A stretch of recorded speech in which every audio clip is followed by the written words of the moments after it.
The exercise 5.1 question number 19. Question number 19. So that the function defined by a gx is equal to x minus greatest integer of x is discontinuous at all integral point. Here greatest integer x denotes the greatest integer less than or equal to x. Solution. Greatest integer function means कि अगर जानते हैं कि हम relation and function में पढ़ चुके हैं कि अगर कहीं पर दिया है 2.5 तो इसकी वैल्यू 2 हो जाएगी, और अगर ये 2 दिया है तो इसकी वैल्यू 2 ही होगी। 2.5 इंटीजर है नहीं, इसलिए हम जो है इससे लेस वाला वैल्यू लेकर चलेंगे, लेस इंटीजर लेकर चलेंगे तो 2 होगा, और 2 ऑलरेडी इंटीजर है इसलिए हम इस इंटीजर की वैल्यू 2 ही होगी। तो इस फंक्शन को gx को हमको चेक करना है कि this is the discontinuous eight all integral point. तो इस तरह से हमें क्वेश्चन नंबर 19 में हम मान लेते हैं यहाँ भी कोई पॉइंट गिवन नहीं है, तो हम एक पॉइंट सी ले लेंगे कि let c be an integer.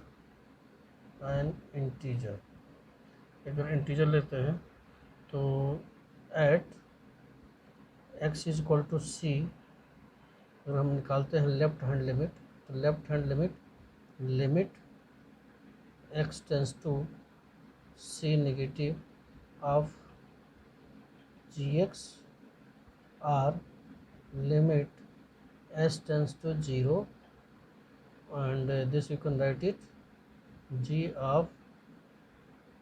of c minus h, and integer is given limit s tends to 0, you have to write here c minus h, and greatest integer function तो में क्या लिखेंगे, x की जगह पे हम लिखेंगे c माइनस h लिखेंगे। अब c minus h again solve it, limit s tends to 0, और c minus h greatest integer function c minus h की जो वैल्यू होगी वो क्या होगी कि ये होगा c माइनस 1। c माइनस 1 कैसे होगा कि मान लीजिए c की वैल्यू 4 है और h की वैल्यू 0.1 है, तो 3.9 बना। तो 3 पॉइंट अगर हमें 4 से कंपेयर करना है तो अगर हम 1 माइनस कर देंगे तो हमारी जो सेम वैल्यू आ जाएगी। यहाँ पे c की वैल्यू अगर हम 4 मान लेते हैं और h की वैल्यू हम मान लेते हैं कि 0.9 है, तो 0.9 या 0.1 है या 0.1 है, तो 0.1 तो यानी कि इस पूरे ब्रैकेट की वैल्यू कितनी हो जाएगी, इस पूरे ब्रैकेट की वैल्यू हो जाएगी 3.9। तो 3.9 अगर हमको दिखाना है इंटीजर तो 3 होना चाहिए, तो 3 लाने के लिए हमें क्या करना पड़ेगा कि c की जो वैल्यू थी उससे हमने 1 माइनस कर दिया। तो इस तरह से c माइनस h है तो c माइनस 1 बनेगा, इस इंटीजर की वैल्यू c माइनस 1 बनेगा।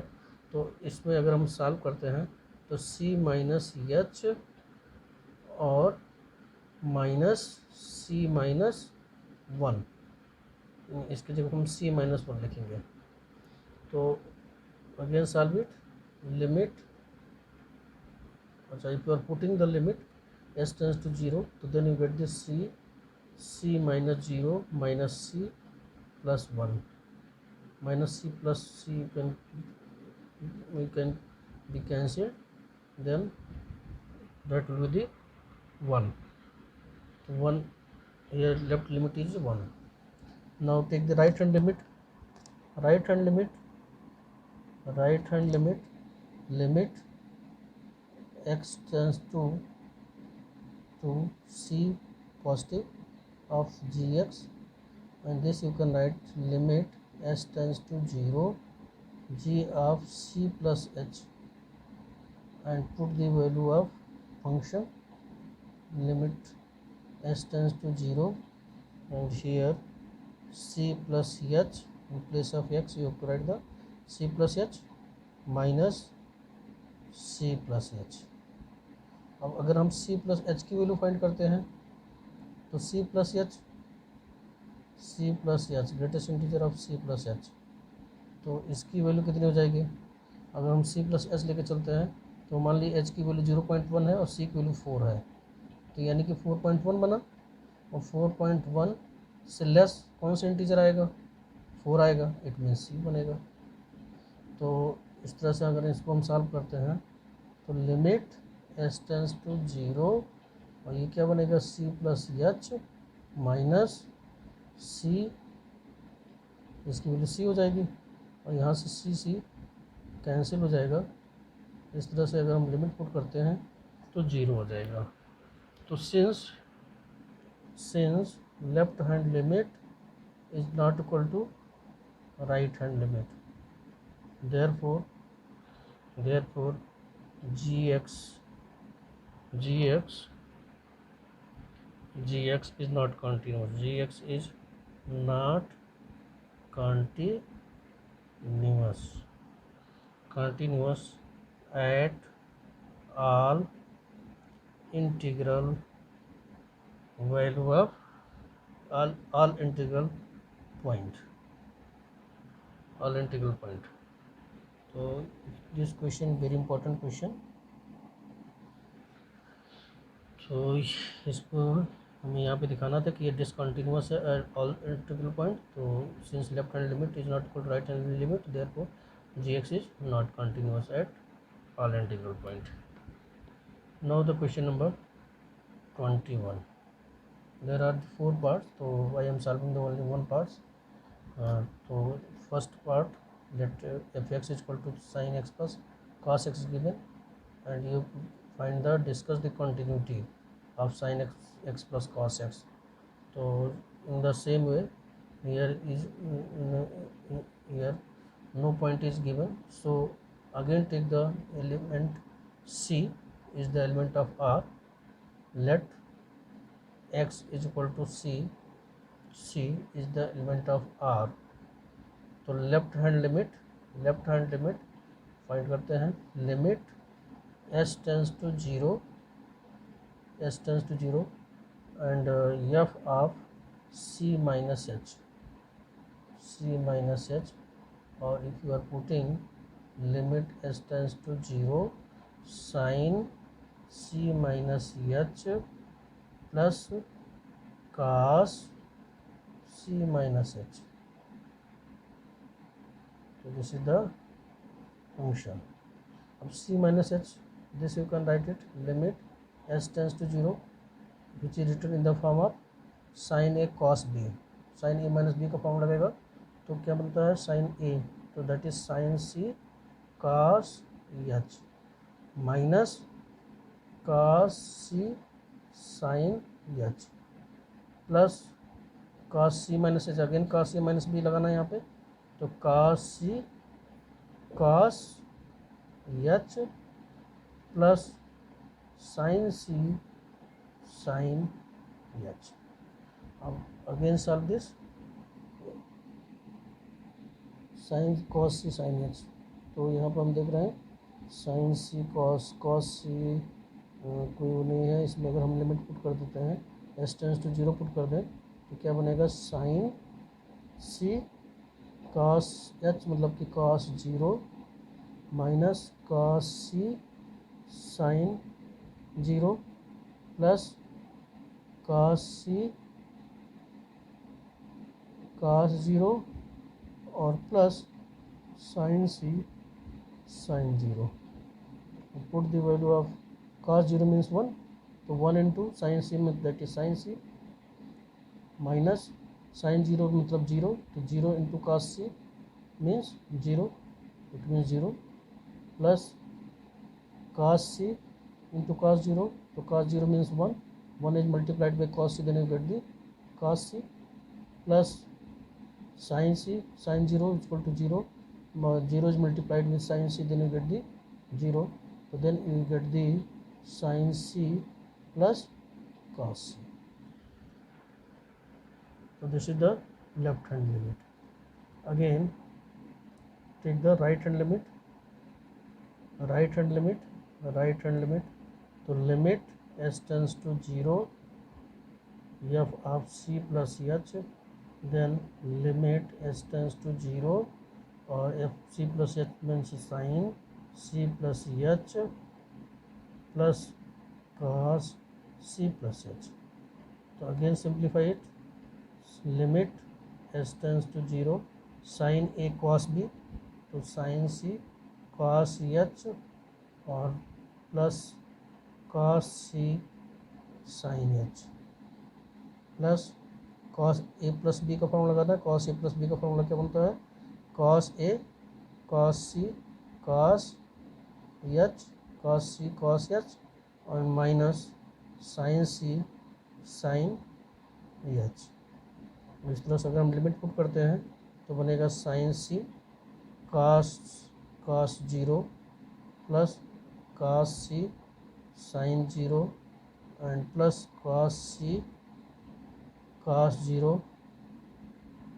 जीरो और plus not plus minus sine C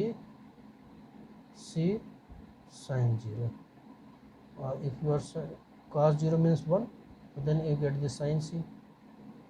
Cos sin 0 means 0, so 0 is multiplied by cos c, so then you get the 0, plus cos 0 means 1, so then you get the cos c and minus 0, and again you will get sin c plus cos c.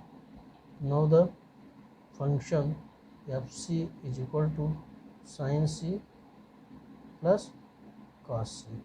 So since left hand limit is equal to right hand limit, therefore and is equal to fc, therefore fx is continuous. Fx is continuous at all x is equal to c is the element of R. X is equal to c as the element of R. X is equal to c is the element of R. Next question number 21 के बाद next question number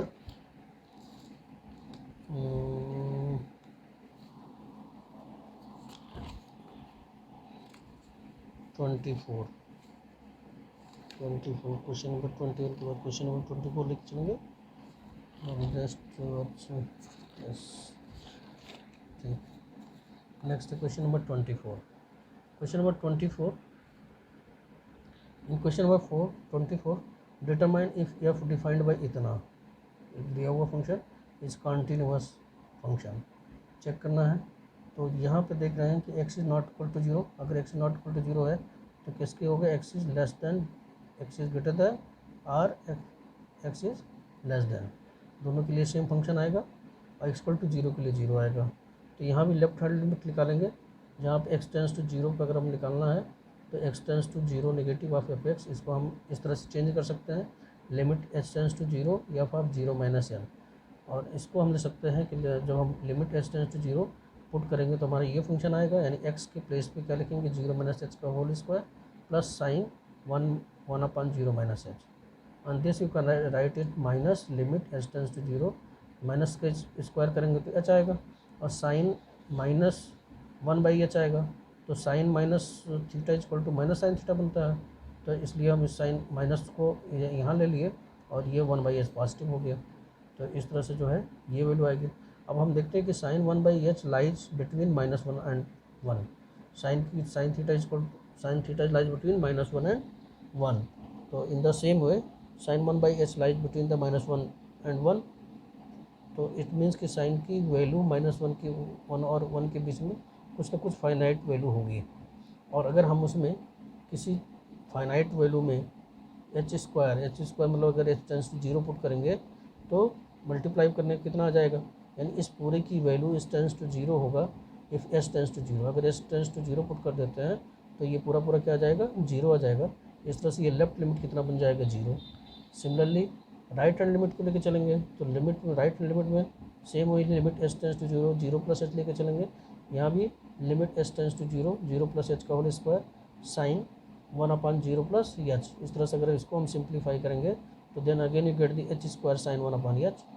तो यहाँ पर already positive होगा and if you are simplifying then you get the right hand limit is equal to 0 and f zero निकालेंगे तो f zero is already defined x is equal to 0 पे function की value 0 है।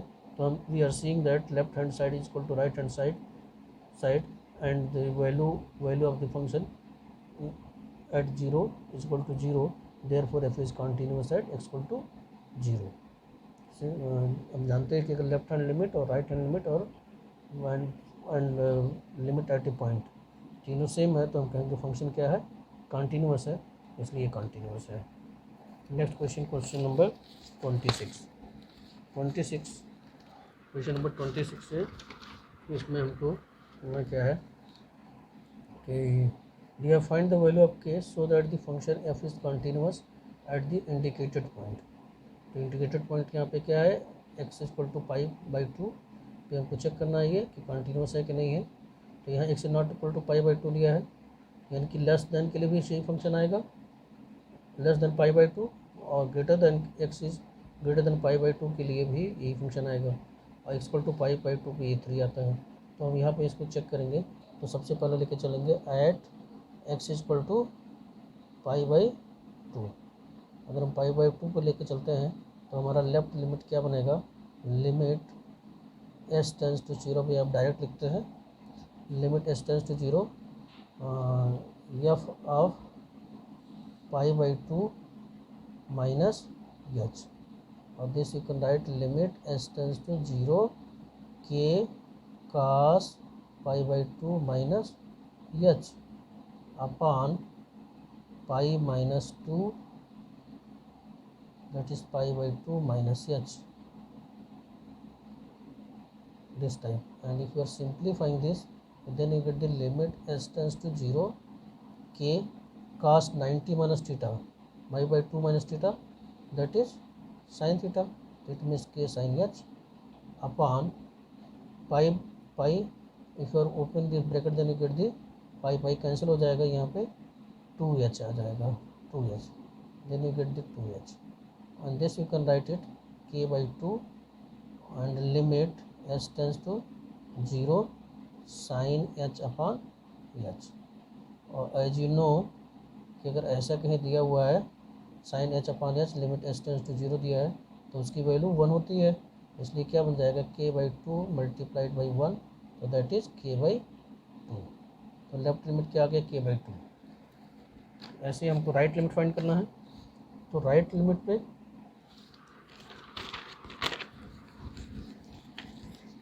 Right hand limit निकालेंगे यहाँ पे, right hand limit.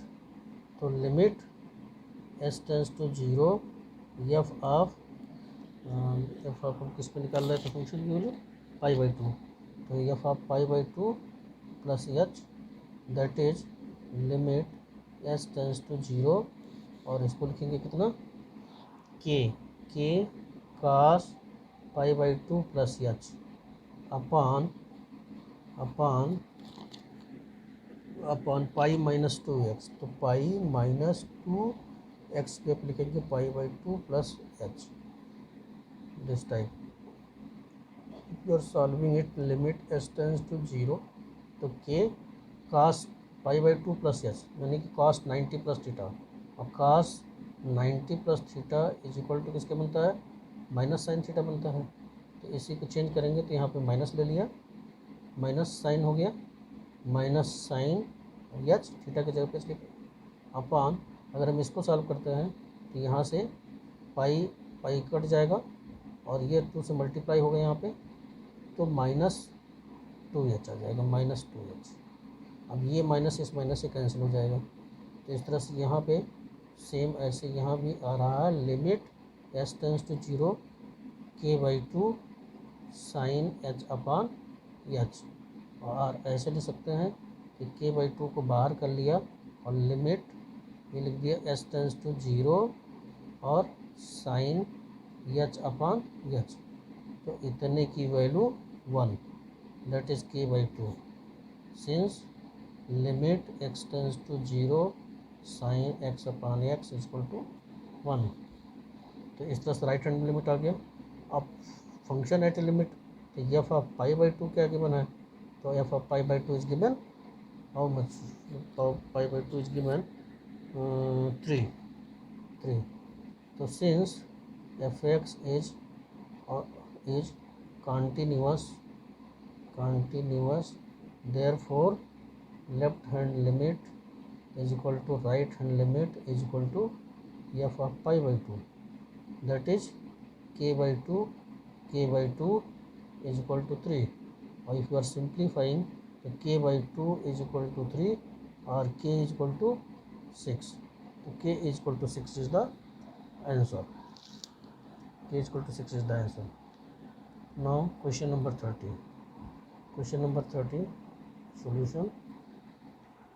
Find the value of a and b such that the function इतना, ठीक, इज ए क्वांटिटी इतना. अब यहाँ पर देख रहे हैं कि एक जो वैल्यू हम सबसे पहले देखेंगे कि value limit of the point क्या है. लिमिट ऑफ द पॉइंट यहाँ पे देखें तो एक तो दे रखा है यहाँ पे 2 से लेस के लिए 5 दे रखा है और 2 से ग्रेटर के लिए ax प्लस बी दे रखा है. तो यानी कि एक पॉइंट हमारा 2 मिल जाएगा. और ऐसे ही देखेंगे अगर हम तो एक 10 से लेस के लिए एक वैल्यू दिया है ax प्लस बी दे रखा है और 10 से ग्रेटर के लिए एक वैल्यू 21 दे रखा है.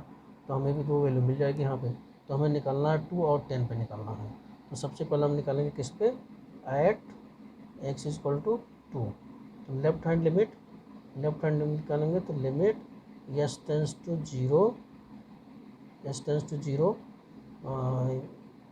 f of 2 minus h, that is limit s tends to 0 is given 5. So you have to write here 5. And right hand limit, so limit s tends to 0 f of 2 plus h. So that is limit s tends to 0 और right limit मतलब कि x की value 2 से greater होनी चाहिए. तो ax plus B है, यानी हम x जब क्या यूज़ करेंगे 2 प्लस h और प्लस b.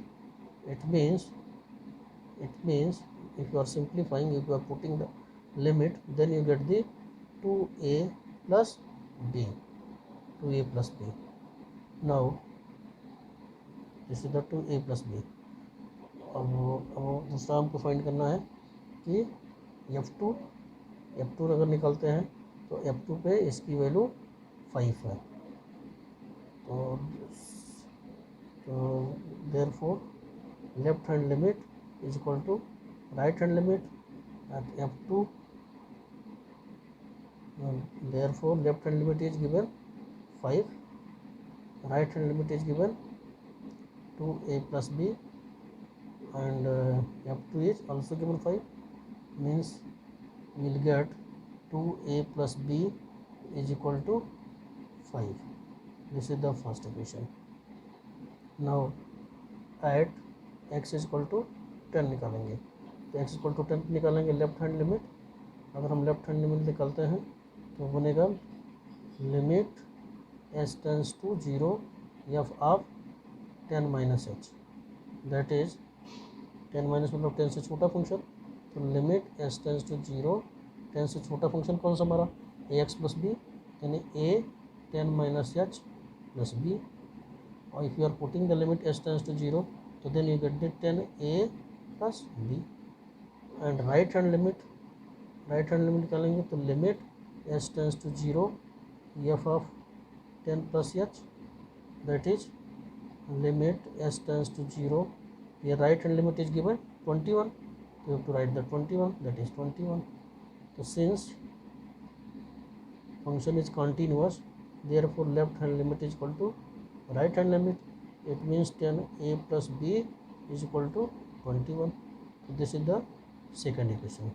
अब solve the equation first and second, means put that is 2a plus b is equal to 5 is given. This is the first equation and this is the second. Subtract it, minus and this is the minus. On subtraction, then you get the 8a is equal to 16, or a is equal to 16 by 8, that is 2. So a is equal to 2. Put the value of a in equation first. Putting the value of a in first we get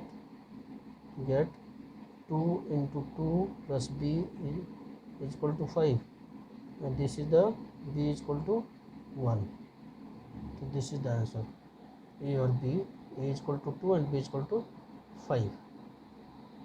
यहाँ पे function already continuous है, इसलिए left hand limit is equal to right hand limit होगा. यहाँ पे इस function continuous है, it is already given, therefore left hand limit is equal to right hand limit. Now question number 34, most important question number 34. Question number 34 में क्या find करना है कि find all the point of the discontinuity of f defined by f x equal to mod of x and minus mod of x plus 1. एक function दे रखा है mod of F x minus mod of x plus 1. अब अगर कोई भी value अगर mod में दी हुई है तो सबसे पहले हम उसके कि किस पॉइंट पे ये फंक्शन डिफाइंड है ये देखेंगे. तो अगर मॉड ऑफ एक्स है तो मॉड ऑफ एक्स दे रखा है, तो हम जानते हैं कि मॉड ऑफ एक्स जो मॉडुलस फंक्शन था कि अगर एक्स की वैल्यू ग्रेटर देन 0 है तो मॉड ऑफ एक्स की वैल्यू एक्स होगी, और अगर एक्स की वैल्यू लेस देन 0 है तो मॉड ऑफ एक्स की वैल्यू माइनस एक्स होगी. तो इस तरह से हमें एक पॉइंट मिल गया 0, एक्स इज इक्वल टू 0, क्योंकि एक्स प्लस 0 ले सकते हैं तो इसलिए हम यहाँ पे 0 पर मान के चलेंगे. और ऐसे ही दूसरा x plus one is equal to 0 तो एक्स इक्वल टू -1, तो यानी हमें 2 पॉइंट मिलेगा 0 और -1. अब ऐसे ही देखते हैं सेम कि अगर x plus 1 is greater then 0 होगा तो इसकी वैल्यू क्या होगी पॉजिटिव, अगर x प्लस 1 की लेस देन 0 है तो मॉड ऑफ x प्लस 1 की वैल्यू क्या हो जाएगी नेगेटिव हो जाएगी. तो इस तरह से जो है हमें 2 पॉइंट मिलेगा 0 और -1. अब 0 और -1 पे इस फंक्शन को एक्सपेंड करना है. तो कैसे एक्सपेंड करेंगे, व्हेन x की वैल्यू लेस देन -1, अगर x की वैल्यू लेस देन -1 है तो f(x) क्या बनेगा, जो वैल्यू -1 से लेस है तो यानी कि जो है -1 से लेस तो 0 से भी लेस होगा, तो यानी कि जो 0 से लेस होगा तो मॉड ऑफ x क्या बनेगा नेगेटिव, और इसकी भी value x plus 1 already negative है तो इसलिए तो ये भी नेगेटिव हो गया, क्योंकि अगर हम x की वैल्यू लेस देन -1 लेके चलेंगे तो उस कंडीशन में x प्लस 1 क्या होगा नेगेटिव होगा. तो इस तरह से ये अगर इसको हम सिंप्लीफाई करते हैं तो -x ब्रैकेट ओपन करेंगे तो प्लस बन जाएगा, और x प्लस 1 सिंप्लीफाई करेंगे तो ये 1 आ जाएगा, यहाँ +x और -x कैंसिल हो जाएगा. अब ऐसे ही दूसरा देखेंगे कि अगर x की वैल्यू क्या है -1 से ग्रेटर और greater equal to x is greater equal to -1 and less than 0, तो इस बेस पे हम फंक्शन की वैल्यू निकालेंगे तो क्या आएगा -x, क्योंकि यहाँ पे देख रहे हैं कि x की वैल्यू क्या है लेस देन 0 तो यानी नेगेटिव बनेगा, और x की वैल्यू -1 से ग्रेटर है इसलिए x प्लस 1 पॉजिटिव बनेगा, तो यानी ये -x हुआ माइनस, अगर हम ब्रैकेट ओपन करेंगे तो x -1 आएगा, तो इससे सिंप्लीफाई करेंगे तो -2x -1 आ जाएगा. और नेक्स्ट वैल्यू क्या बनेगा कि x is greater equal to 0, तो next is x greater equal to 0, अगर उस पर देखते हैं फंक्शन की वैल्यू तो यानी कि ये भी पॉजिटिव होगा और ये भी पॉजिटिव होगा, तो इस तरह से इसको सिंप्लीफाई करेंगे तो -1 बन गया. तो इस फंक्शन को अगर एक्सपेंड करते हैं तो हमारा ये जो न्यू फंक्शन बना 1, x is less than 0, x is less than -1 के लिए 1, और x की वैल्यू अगर ग्रेटर इक्वल टू -1 है और लेस देन 0 है तो -2x -1, अगर x की वैल्यू ग्रेटर इक्वल टू 0 है तो -1. तो अब इस पर हमको चेक करना है कि यहाँ पे देख रहे हैं एक -1 वैल्यू मिल रही है और एक 0 मिल रहा है, तो -1 और 0 पे चेक करना है कि फंक्शन कॉन्टीन्यूस है कि नहीं है. तो अब यहाँ पे देखेंगे कि एट एक्स इक्वल टू अगर हम -1 देखते हैं तो left hand limit is equal to लेके चलेंगे तो f(x) eight x tends to -1, और this you can write limit s tends to 0 f of -1 -h. तो अगर हम इस लेफ्ट हैंड लिमिट पे देखते हैं कि x की वैल्यू -1 से लेस, तो क्या दिया है 1 दिया है, इसलिए 1 लिखा हमने यहाँ पे, तो लेफ्ट हैंड लिमिट क्या आ जाएगा 1 आ जाएगा. और ऐसे ही अगर हम इसके लिए राइट हैंड लिमिट निकालते हैं तो -1 का पॉजिटिव राइट हैंड लिमिट निकालना तो लिमिट s टेंस टू 0 या ऑफ -1 प्लस h होगा, तो इस तरह से लिमिट s टेंस टू 0 इसके लेकर देखेंगे कि x की वैल्यू क्या है -1 से ग्रेटर है और 0 से लेस है, तो यानी हमारा ये फंक्शन आएगा. तो इस तरह से -2 -1 प्लस h रखेंगे x की जगह पे, और -1 सिंप्लीफाई करेंगे तो यहाँ भी जो है h की वैल्यू अगर 0 पुट कर देंगे तो ये हो जाएगा +2 + 2 -1 that is 1. And if you are finding the minus f of -1 then you get the -1, मतलब -1 की x की वैल्यू क्या है ग्रेटर इक्वल टू के लिए, यही फंक्शन दिया है -2x-1 है। तो again you have to find the f of -1 by putting the x equal to -1 in the function -2x-1. तो -2 -1 -1, if you are simplifying then you get the 1. So since left hand limit is equal to right hand limit at function at a point is also same, therefore fx is continuous at x is equal to -1. Similarly you have to check the function x equal to 0, ये भी continuous है, तो इसके लिए eight x equal to 0 भी लेके चलेंगे. Next कि अगर x equal to 0 लेके चलते हैं तो हमारा लेफ्ट लिमिट क्या आएगा, -2 -0 -h. यहाँ पे जो बनेगा कि जो है जीरो से लेस के लिए, जीरो से लेस के लिए हमारा फंक्शन क्या बना है, जीरो से लेस के लिए जो फंक्शन हमारा वो कौन सा -2x-1 है. तो इस तरह से हम यहाँ पे इसकी वैल्यू एक्स की जब 0 -h लेकर सिंप्लीफाई किया तो -1 आ गया. और अगर हम राइट हैंड में निकालते हैं यहाँ पे तो एफ एस 0 लेकर चलेंगे तो ये भी -1 आ जाएगा. और अगर फंक्शन एट ए पॉइंट निकालते हैं f0 पे तो -1 आ जाता है. तो इस तरह से हम देख रहे हैं कि लेफ्ट हैंड लिमिट और right hand limit function at A point 0 is equal to -1. तो therefore fx is continuous at x equal to 0. यानी x equal to 0 पे भी फंक्शन कंटिन्यूस है और x equal to -1 पे भी कंटिन्यूस है. तो there is no point of discontinuity as f is continuous for all x is the element of R. So this is the solution of the exercise 5.1 and remaining question you have to solve in homework copy.